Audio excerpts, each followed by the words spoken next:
O bastidor é isso, sim. Mas naquele período, que já tinha a coisa da rede social, né? Acho que foi por isso que criou muito essa repercussão também, né?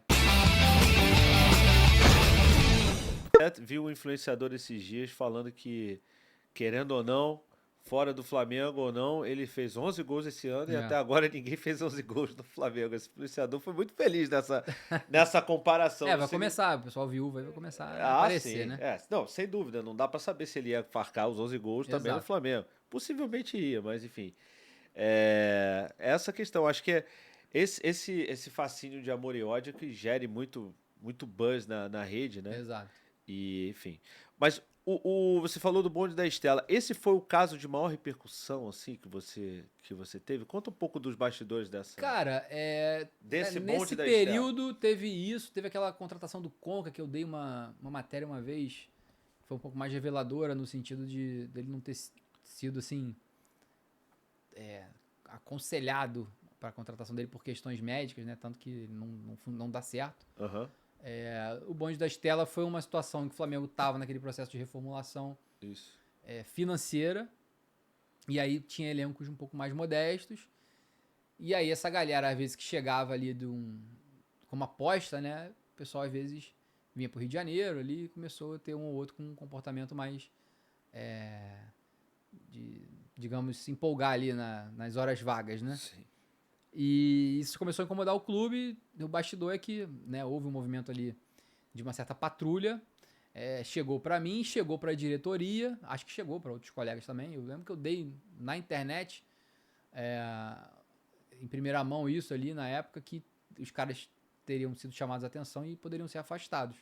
Sim. Aí depois o Flamengo convoca uma coletiva até pro mesmo dia. Acho que na época era o Fred Luz, o diretor geral lá, e o Rodrigo Caetano era o diretor do futebol. E aí afastam aquela galera. E a partir dali havia já, né, um processo de maior profissionalização, né, no CT. Né? E não só financeiro, mas também de futebol.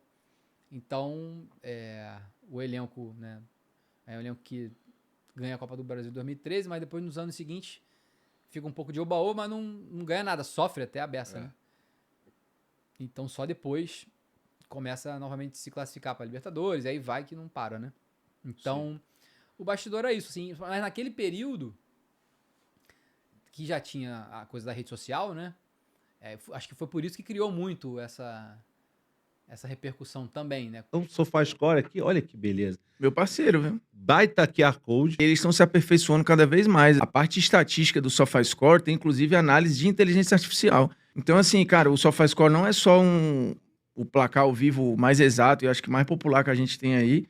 O Brasil, se eu não me engano, é o maior mercado do SofaScore no mundo, ou um dos. Que esses episódios, aí a galera começa a se fechar, né? Eu acho que o lado de lá, né, dos jogadores, com rede social, meu irmão, a gente não fazer alguma coisinha aqui, a gente faz em casa. Não pode dar mole. Entendeu? E o clube mesmo passou a orientar nesse sentido. E com administrações mais profissionais, eu acho que isso foi ficando menos aparente ali, né? Então o cara tá vivendo a vida dele, chega, mas pô, cobrança pra chegar pra treinar no horário, né? Pô, antes disso, no Flamengo e em outros clubes a gente tinha episódio de atraso, às vezes o cara ia pra noite, chegava, enfim, Ronaldinho é o caso clássico, né? Mas teve outros ali e acho que depois, com essa coisa da rede social, o cara tá vigiado o tempo todo, então não dá pra dar pinta por aí, né? E aí a partir daquilo ali, que passou a se ter um maior cuidado nesse sentido, porque os jogadores ficaram mais ligados, e eu acho que também a imprensa começou a tratar um caso ou outro desse ali, dentro dos contextos de crise, mais como um movimento de cobrança de torcida e eventualmente do clube sobre algum comportamento do atleta, e menos da gente ficar dizendo que, pô, o cara tá na boate, entendeu? Nem tem muito boate hoje em dia. É verdade. Então, os programas mudaram também, eu acho, dos atletas, o cuidado, né, da geração atual, assim, com a parte física também mudou. A gente tá falando do Gabigol, que é um cara que, se você for parar pra pensar, você vai lembrar de episódios dele na noite, no carnaval, etc e tal, mas é um cara que se cuidava muito. Sim. Né? Mas não vou dizer que teve seus momentos de relaxamento, Descuido, isso de né? informação que a gente sempre checava internamente ali, e o clube falava, bom, realmente, não tá nos melhores dias. Então fica sempre associado, né? Desempenho do time, a desempenho individual, se o cara fisicamente está rendendo, e às vezes essa questão do comportamento entra em cena. Aí para chegar no lado até no caso do Pedro, que é um cara que a gente sabe que não tem um comportamento extracampo, né, criticado, é um cara, claro, né, pai de religioso. Família agora recentemente, é religioso e tal. Então passa muito menos por isso, por descuido, e mais por uma desmotivação, né? Sim. Mas que também leva a uma decisão de diretoria de futebol, enfim, do treinador de não contar com ele. Sim. Acho que é isso. Quando o caso extracampo influencia a gestão do clube e comportamentos ali, que às vezes viram até casos de polícia, o jornalista tem que estar em cima, sabendo o que está rolando, né? Agora, quando não, vida particular do cara, não está influenciando. Mas nesse caso específico do bonde da Estela, você sofreu alguma represália por parte de algum dos jogadores? Não. Alguém veio te encher o saco? Mais ou menos, assim, teve, porque era um momento... Eu lembro que teve uma época que ninguém queria falar com você. Não teve? Foi nessa teve época? Até uma resposta clássica. Eu acho que foi, cara. Não, mas aí teve... Porque eu acho que talvez tenha tido mais de uma vez, né? Mas eu lembro, nesse período, assim, tinha uns caras que o pessoal sabia que gostavam ali de ir pra pista, né? Então, mas eu acho que não ficamos batendo muito nessa tecla depois de muito tempo, não. Acho que depois que rolou essa situação que o Flamengo contornou, e os caras foram reintegrados e tudo. Sim. Ninguém sofreu. Mas aí o pessoal ficou se achando meio devassado, aí tinha um pouco isso. Tem uma clássica resposta do Alan Patrick que, pra mim, o time não responde, né? Mas eu acho que foi por conta de outro episódio. Mas sempre dentro desses contextos ali de crise. E assim, o torcedor precisa entender que às vezes o jornalista tá lidando com uma galera que o assessor tem controle, que, porra, o cara sabe que não vai vir crítica. Claro. Hoje em dia não tem muito isso, cara. Tem, claro, vou dizer assim, os caras que passam mais pano, que tem uma função ali mais de exaltar o clube e os próprios atletas, tem essas pessoas.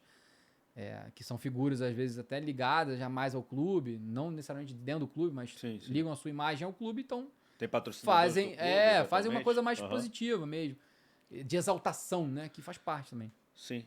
Então o pessoal, às vezes, fica mal acostumado só com esse tipo de bajulação. E aí, mas depois disso, não houve, nos últimos elencos ali, teve uma questão ali que você falou do Gabigol e o pessoal... em acho que foi 2020, depois de 19, assim, quando depois, acho que teve a situação do Rogério Ceni, que foi uma crise. Então sempre nesses momentos, às vezes, os caras tentam rebater algumas coisas, e às vezes mandam um recado quando ganham, né? Então teve isso do Gabigol, teve do Diego falando e tal. E no caso do Diego, por exemplo, foi uma situação que veio muito de dentro, quando ele estava já numa fase... que ele era muito a liderança ali dentro, mas ele já estava um pouco questionado pro que ele estava desempenhando. Então eu acho que vinha de crítica ali dele querer apitar muito as coisas internamente. E assim, hoje, se você vê o líder que ele era em campo e o cara que ele é mesmo, pessoalmente, talvez ele seja esse cara mesmo chato que cobra, né? Hoje em dia você tem um corte ou outro, você vê ele cobrando. Tem até um vídeo do Gabigol que ele fala... vai pra cima do Gabigol e fala alguma coisa. Vou te dar toda a bola. Entendeu? Então ele é esse cara. Agora, e as pessoas se incomodarem faz parte de um processo Lógico. que às vezes ele internamente ali tava incomodando os outros pra obter algum retorno, né? Tipo, nem que seja o cara fique pé da vida com ele, claro, pra desempenhar. Mas houve algumas situações ali que geraram algumas críticas internas. E então esse domínio dele de vestiário e influência dele, acho que gerou um incômodo em algum momento pra ele. Mas é isso, assim, se o cara vem à tona e fala sobre aquilo, cara, eu acho ótimo, assim, mesmo que seja pra te falar alguma coisa. Ih, tem gente que não gosta. Tem gente que não gosta, mas eu acho bom. Fica puto, manda áudio assim, depois cara, pro assessor. bem tranquilo aqui. Ganhe muito dinheiro no YouTube seguindo esse conselho. Veja só, olha, a gente fez o curso do Peter Jordan, YouTube Sem Aparecer. Pra quem não sabe, o Peter é um dos maiores youtubers do Brasil e do mundo, tem mais de 14 milhões de inscritos. Só em um canal dele, ele tem mais de 60 canais e ele vai ajudar você a ganhar dinheiro de verdade no YouTube ou em qualquer outra rede social. Então eu recomendo, a gente usou, foi muito bom pra gente, vai ser bom pra vocês também, tá bom? Mas não existe fórmula mágica, tá? Tem que trabalhar bastante. Ele só ensina vocês a como trabalhar direito e não cometer os erros de todos os youtubers iniciantes. Youtubers ou qualquer influenciador. Então, se você quer ganhar dinheiro com a internet, YouTube sem aparecer, eu recomendo.